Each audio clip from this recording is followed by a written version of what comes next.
In Kentucky, scheduling meetings during March Madness is an annoyance for UK basketball fans across the state. But for Tim Hayden, attending a work meeting on the morning of UK's first day in the SEC tournament last year saved his life. I was really looking forward to watching the basketball games and just figured the meeting would go along that day. I remember him mentioning at home that he was perturbed that there was a meeting on the day of the game, and was he going to have time to go, grab some lunch and go home? And he was going to go home and watch the game, and certainly that would have been a different story. Tim had considered staying home to watch the games, but ultimately decided not to take off work. I spoke with Tim prior to the meeting, and he was his normal self, and everybody was laughing and cutting up and having a good time and getting ready for the meetings. During the meeting, things went terribly wrong. All of a sudden, I hear this loud snoring noise. And I look over and I'm like, Tim? And I'm thinking at first, within a millisecond, Tim's like, this is boring, because his normal self, he's like, oh, please. Sometimes you catch him rolling his eyes and he's pushing back. Then I thought, all right, guys, this is a serious situation. So we get Tim on the ground, and the snoring noise continues. It does not stop, and he's losing consciousness, and his color is changing.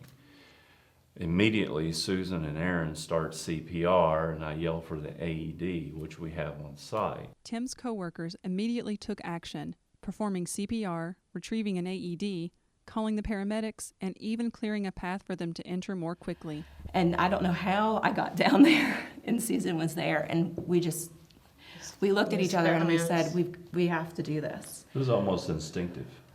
And we worked on Tim, and the whole time, my thing was, 2 months previous, I had met Tim's family at the movie theater. We had just run into each other. And the whole time I was doing that, I thought, please help me get him to his family. He's got 2 little boys. Please. That was probably the longest 2 minutes of my life. Yeah. Laying over Tim and just pushing. And I hope I never hear that 911 call, because we were pleading with him to stay with us.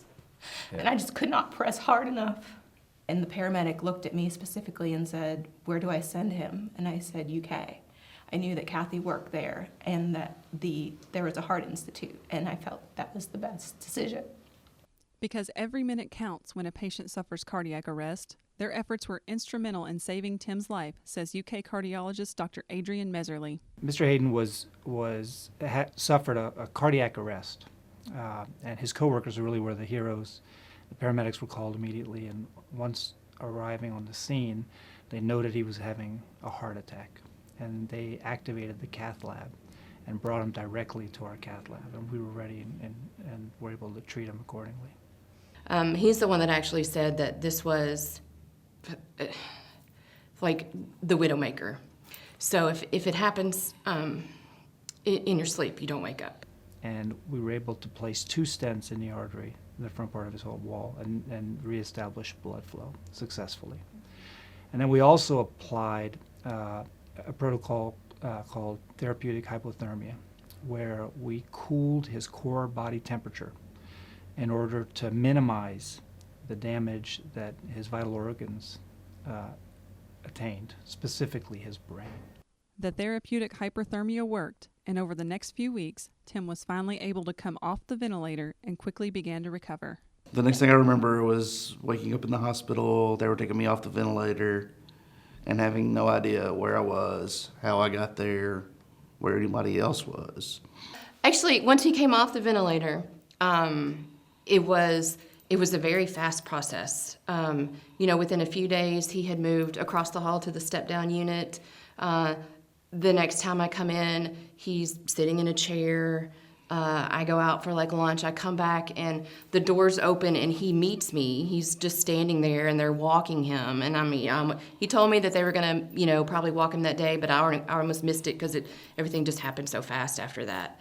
And then he started just making laps, and we would go back across the hall and visit the people in the ICU, and they would, you could hear them talking about, I can't believe that's the same guy, and so it was a lot of fun. Nearly 3 weeks after he was admitted, Tim was able to go home. And Catherine kept texting with us and emailing, and things are looking good. We got to change this, we got to change that. And then one day we just get this text message, and she says, Tim is out of here tomorrow. And it's like the sky just opened up and the world was whole again. It's definitely made me much more appreciative of all the little small things and things like that. Maybe I'm not quite so boisterous watching sports and things now. Hopefully I don't complain as much about meetings at work. But no, just those kind of things. I really do appreciate all the little things that I have the chance to do now. So. And this Wildcat fan is ready for a better tournament experience this year. Hopefully UK will win. I'll be more than happy to come for a meeting on Friday and just deal with it from there.